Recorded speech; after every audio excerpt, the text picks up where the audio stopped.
Lily, a curious 10-year-old, found a small golden key in her grandmother's attic one rainy afternoon.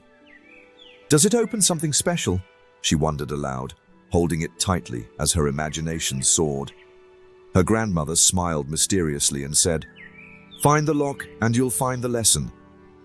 Determined, Lily searched the house, trying the key on every drawer, chest, and door she could find.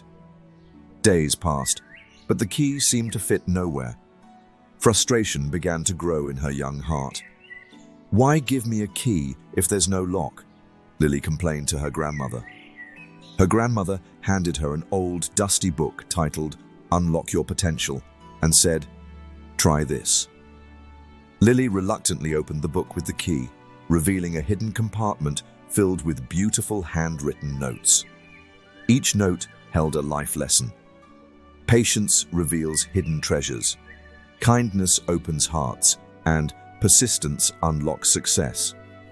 Lily realized the key wasn't meant for a lock, but to open her mind and heart to life's lessons. Sometimes, the most important doors are the ones within ourselves.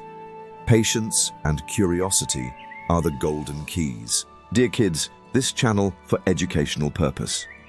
If you enjoyed this and want to learn English and motivational stories, like and subscribe the channel.